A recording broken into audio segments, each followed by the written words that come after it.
ሰላም ጤና ይስጥልን የሐቅና ሳቅ ሚዲያ አድማጮቻችንና ተመልካቾቻችን የዕለቱን ዜና ማታን ይዘንላችሁ ቀርበናል። የሀገር ውስጥና የውጭ መረጃዎችንም ወደ እናንተ እናደርሳለን። በመጀመሪያም በጋምቤላ ክልል ተቀስቅሶ የነበረውን ግጭት ተከትሎ የመከላከያ ሰራዊትና የፌዴራል ፖሊስ ወደ ክልሉ መግባቱን የክልሉ ፕሬዝዳንት አለሚቱ ኡሙድ ተናግረዋል። በተለያዩ አቅጣጫዎች ተኩስና ግጭቶች እንደተፈጠሩ መዘገቡን ተከትሎ ጥያቄ የቀረበላቸው የጋምቤላ ክልል ርዕሰ መስተዳደር አለሚቱ ኡሙድ አጭር ማብራሪያን ሰጥተዋል። ርዕሰ መስተዳደሯ በክልሉ የጸጥታ ችግር ተፈጥሮ እንደነበረ አልሸሸጉም። የግጭቱ መንስኤን በተመለከተ ሲናገሩ አንድ የፖሊስ አዛዥ በመገደሉ ምክንያት መሆኑን ገልጸው አዛዡ ከመገደሉ በፊትም የጸጥታ ችግሮች በአካባቢው ሲፈጠር እንደነበረ አስታውሰዋል። ይሁን እንጂ ከግድያው በኋላ አካባቢው ሰላም የነበረ ቢሆንም አንዳንድ አካባቢዎች ላይ የተለያዩ የተኩስ ድምጾች ሲሰሙ እንደነበረም ገልጸዋል። በክልሉ የተነሳው ግጭት አሁን ላይ እየተረጋጋ የከተማው እንቅስቃሴ ሰላማዊ መሆኑን በከተማው የሚያሰጋ ነገር እንደሌለ ርዕሰ መስተዳደሯ ተናግረዋል። ግጭቱን ለማረጋጋትና የከተማውን ሰላም ለመጠበቅ ወደ ክልሉ የመከላከያ ሰራዊትና የፌዴራል ፖሊስ መግባቱን አስረድተዋል። ከዚህም በተጨማሪ አንዳንድ አካባቢዎች ላይ ችግሮች መኖራቸውን ገልጸው በቦታው ሰላምን ለማስፈን እየተሰራ ነው ብለዋል። በእርሳቸው ርዕሰ መስተዳደርነት የሚመራው የጋምቤላ ክልል ትናንት ምሽት ባወጣው መግለጫ በርካታ ያላቸውን ነገር ግን በቁጥር ያልገለጻቸውን ሰዎች በቁጥጥር ስር መዋሉን አስታውቋል። ይህ ብቻ ሳይሆን ከጸጥታ አካላት ውጪ የጦር መሳሪያ የያዘ ግለሰብ ወይም ቡድን አስፈላጊ ሲል የጠራውን እርምጃ እንደሚወስድ አስጠንቅቋል። ምርጫው በትግራይ ካልተካሄደ በአዲስ አበባ እወዳደራለሁ ሲል ባይቶናም ገለጸ።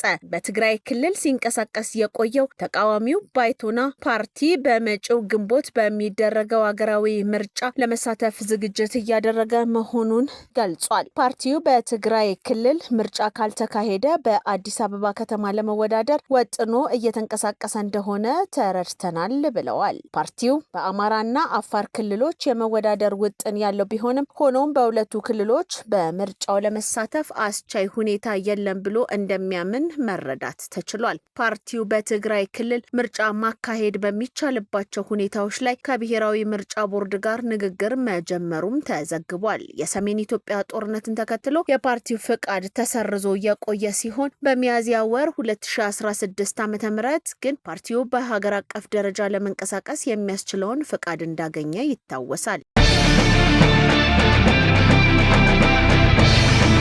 የኢትዮጵያ ምርት ገበያ መደበኛ የኦፓል ግብይት ሊያስጀምር ነው። ምርት ገበያው ኦፓልና ሌሎች ማዕድናትን ለማገበያየት የሚያስችለውን የግብይት ስርዓት ለመዘርጋት ሲያደርግ የነበረውን ዝግጅት ማጠናቀቁን የኢትዮጵያ ምርት ገበያ ዋና ስራ አስፈጻሚ መርጊያ ባይሳ ተናግረዋል። በማዕድን ሚኒስቴር በኩል ያሉ ቀሪ ሂደቶች ሲጠናቀቁ ግብይቱ በይፋ እንደሚጀመር መግለጻቸውን የሀገር ውስጥ ሚዲያ ዘግቧል። የኢትዮጵያ ምርት ገበያ አዋጅ ከተሻሻለ በኋላ ተቋሙ ከግብርና ውጪ የሆኑ ማዕድናትን የኢንዱስትሪ ምርቶችን ማገበያየት የሚችልበት ኃላፊነት እንደተሰጠው ዋና ስራ አስፈጻሚው አስረድተዋል። በበቆሎና ስንዴ ግብይት ስራውን የጀመረው ምርት ገበያ በአሁኑ ወቅት ቡና፣ ሰሊጥ፣ ጥራጥሬ፣ የቅባት እህሎችና ቅመማ ቅመሞችን ጨምሮ የሚያገበያያቸውን የግብይትና የግብርና ምርቶች ወደ 28 ከፍ ማድረጉንም አስታውቋል።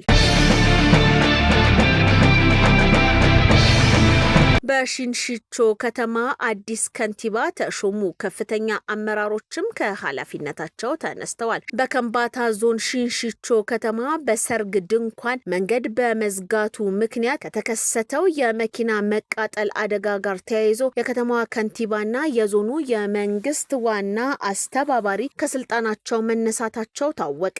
የሽንሽቾ ከተማ ጊዜያዊ ሽግግር ምክር ቤት ባካሄደው 10ኛ አስቸኳይ ጉባኤ አቶ መለስ ቡሬን የሽንሽቾ ከተማ አስተዳደር ከንቲባ አድርጎ በመሾም በሙሉ ድምጽ አጽድቋል። አዲሱ ከንቲባ ለምክር ቤቱ የቀረቡትን በከምባታ ዞን የብልጽግና ፓርቲ ጽህፈት ቤት አደረጃጀት ዘርፍ ኃላፊ የመንግስት ረዳት ተጠሪ በአቶ በፍቅር ታምራት አቅራቢነት ነው። አቶ መለስ ገቡሬ በምክር ቤቱ ፊት ቀርበው ቃለ መሐላ በመፈጸም ስራቸውን በይፋ ጀምረዋል። የሹመቱ መለወጥ የመጣው በቅርቡ በከተማዋ በሰርግ ድንኳን መንገድ በመዘጋቱ ሳቢያ ለደረሰ ለደረሰው ከፍተኛ የንብረት ውድመት ወይም የመኪና መቃጠል ተጠያቂነትን ለማረጋገጥ በተወሰደ አስተዳደራዊ እርምጃ መሆኑም ተመላክቷል። በፍትህ ሚኒስቴር አቃቢ ሕግ የነበረና ግብረ አበሮቹ ከባለ ጉዳይ በተሰጠ ጥቆማ መሰረት በጉቦ መቀበል ወንጀል ተጠርጥረው በሕግ ቁጥጥር ስር ውለው የወንጀል ምርመራ ሲጣራባቸው ቆይቶ ታህሳስ 8 ቀን 2018 ዓ.ም በሙስና ወንጀል ክስ ቀረበባቸው። ተጠርጣሪዎቹ በወንጀል ተጠርጣሪ የነበሩ ግለሰብ ላይ የወንጀል ክስ እንዳይቀርብ እናደርጋለን በማለት 1 ሚሊዮን ብር እንዲከፈላቸው ሲደራደሩ ይህንን ድርጊት ቋሚዎች ለፍትህ ሚኒስቴር ከፍተኛ አመራሮች በማሳወቃቸው በተጠርጣሪዎቹ ላይ ከፌዴራል ፖሊስ ጋር በቅንጅት ክትትል በማድረግ ህዳር 16 ቀን 2018 ዓ.ም ከግለሰቡ ቤተሰቦች 500 ሺህ ብር ለጊዜው ባልተያዘ ግብረ አበራቸው የባንክ ሂሳብ እንዲገባ አድርገው የጉቦውን ገንዘብ ያስገቡበትን ደረሰኝ ሲሰጡ እጅ ከፍንጅ ሊያዝ ችሏል። ይህንን ተከትሎ አስፈላጊና አግባብነት ያላቸውን ማስረጃዎች በማሰባሰብ የወንጀል ምርመራ ስራውን በማጠናቀቅ ታህሳስ 8 ቀን 2018 ዓ.ም የፌዴራል አቃቢ ሕግ የኢፌሪ የወንጀል ሕግ አንቀጽ 32 ዝባር 1 ሀ እና የሙስና ወንጀሎችን ለመደንገግ የወጣውን አዋጅ ቁጥር 881 ዝባር 2007 አንቀጽ 10 1 እና 2ን በመጥቀስ በተከሳሾቹ ላይ የወንጀል ክስ በፌዴራል ከፍተኛ ፍርድ ቤት አቅርቦባቸዋል። ይህንን ጥቆማ በመስጠት ተጠያቂነትን እንዲረጋገጥ ላገዙ አካላት ምስጋናቸውን እያቀረቡ ፍትህ ሚኒስቴር በሰራተኞቹ የሚፈጸም ተመሳሳይ የሙስና የሌብነት ተግባራትን ተከታትሎ ተጠያቂ ለማድረግ የሚያስችል ተጠሪነቱ ለክብርት ሚኒስቴር የሆነ ልዩ ቡድን በማቋቋም ወደ ስራ እንደገባ ገልጿል። በመዲናዋ በተከናወነ የፖሊዮ ክትባት ዘመቻ ከ785 ሺህ በላይ ህጻናት መከተባቸው ተገለጸ። በሀገር አቀፍ ደረጃ የፖሊዮ ክትባት ዘመቻ መከናወኑ የሚታወስ ሲሆን በአዲስ አበባ ከተማም ሁለተኛ ዙር ክትባት ታህሳስ 3 እስከ 6 2018 ዓ.ም ተከናውኗል። በመዲናዋ ከ800 በላይ ቡድኖችን በማዋቀር ከ4000 በላይ ባለሙያዎችን በማሰማራት የክትባት ዘመቻ መከናወኑን የገለጹት የአዲስ አበባ ጤና ቢሮ የህብረተሰብ ጤና ምርምር ላቦራቶሪ ሪሰርቸር ዳይሬክተር አቶ ዳንኤል ዳምጠው ናቸው። በዚህም ለ722616 ህጻናት ክትባቱን ለማድረስ ታቅዶ በ4 ቀን ውስጥ 785012 ህጻናትን መከተብ መቻሉም ተገልጿል። ለሰላም በር ከፋች በሆኑ ጉዳዮች ዙሪያ በጋራ መስራት እንደሚገባ ተገለጸ። የኢፌዴሪ መከላከያ ሰራዊት የኮሮ አመራሮች በሰላምና ጸጥታ ዙሪያ በቤኒሻንጉል ጉሙዝ ክልል ከካማሽ ዞንና ከኦሮሚያ ክልል ምስራቅ ወለጋ ዞን አዋሳኝ ቦታዎች ከሚገኙ ነዋሪዎች ጋር ውይይት ተደርጓል። በውይይቱ የተገኙት የምዕራብ እዝ ዋልታ ኮር ምክትል አዛዥ ለውጊያ ድጋፍ አገልግሎት ኮሎኔል ደግፍ ደባልቄ እንዳሉት በቀጠናው እየተንቀሳቀሰ የህዝብን ሰላም የሚያውክና ቀጠናዊ ግጭት እንዲፈጠር የሚያደርገውን የአሸባሪው የሸኔ ቡድንን ለማጥፋት በጋራ መስራት እንደሚገባ መግባባት ላይ ተደርሷል። በማህበረሰቡ ላይ ማንኛውም የሰላም ችግር እንዳይፈጠር በአካባቢው ዝርፊያም ሆነ ግድያ የሚፈጽመውን የሸኔ ቡድን ማጥፋት ጊዜ የማይሰጠው ጉዳይ በመሆኑ ህብረተሰቡ ከጸጥታ ኃይሉ ጎን እንዲሰለፍና የተለመደውን ትብብር ማጠናከር እንደሚገባ ተናግረዋል። የኦሮሚያ ክልልና የቤኒሻንጉል ክልል አዋሳኝ የሰላምና ደህንነት ኃላፊ አቶ ፊሮምሳ ሰለሞን በአካባቢው የተገኘውን ሰላም ይበልጥ ለማስቀጠል ቀጠናዊ ትስስሩን ማጠናከር እንደሚገባ ጠቁመው የመከላከያ ሰራዊቱና የጸጥታ ኃይሉን መደገፍ ለሰላም በር ከፋች በመሆኑ በጋራ መስራት አስፈላጊ ነው ብለዋል። በቤኒሻንጉል ጉሙዝ ክልል የካማሽ ዞን የሚዥጋ ወረዳ ጸጥታ ዘርፍ ኃላፊ አቶ ብርሃኑ ዳፖ የህዝብን ሰላም በዘላቂነት ለማጠናከር የተዋቀረና ጥምር የሆነ ኮሚቴ ተፈጥሮ በመሰራቱ ውጤት መገኘቱን አስታውሰው ህዝቡ በነጻነት ልማት እንዲያካሂድ የተጀመረውን የሰላም መንገድ ማጠናከር አስፈላጊ መሆኑን አብራርተዋል።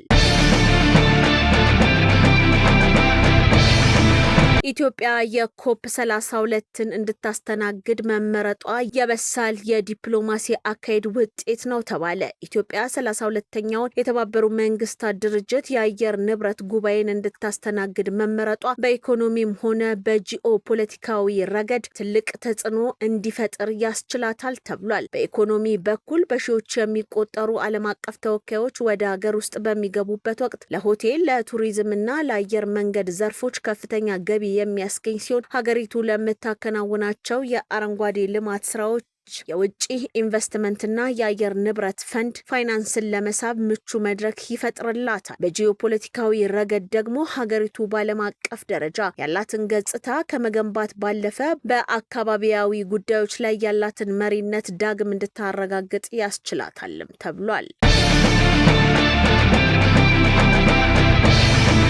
በማዕከላዊ ጎንደር ዞን በአለፋ ወረዳና በሻሁራ ከተማ ቀጠና ታጥቀው ሲንቀሳቀሱ የነበሩ ታጣቂ ኃይሎች የመንግስትን የሰላም ስምምነት ተቀበሉ። ታጣቂዎቹ ከጦርነት ውድመት እንጂ ምንም ትርፍ እንደሌለው ገልጸው አሁንም በጫካ ታጥቀው የሚንቀሳቀሱ ኃይሎች እንደኛ የመንግስትን የሰላም ስምምነት በመጠቀም ጥያቄዎችን በውይይት እንዲፈቱ የድርሻቸውን ሊወጡ ይገባል ብለዋል። ይህ ከሆነ የማህበረሰቡ ዘላቂ ሰላምና ልማት ይረጋገጣልም ብለዋል። እኛም ሳናውቅ በስተት የበደልነውን ማህበረሰብ እንክሳለን ሲሉም ተናግረዋል። ታጣቂ ኃይሎች ሰላም አማራጭ አድርገው ሲመጡ በወረዳ አስተዳዳሪና ሌሎች የጸጥታ አመራሮች በተገኙበት አቀባበል ተደርጎላቸዋል።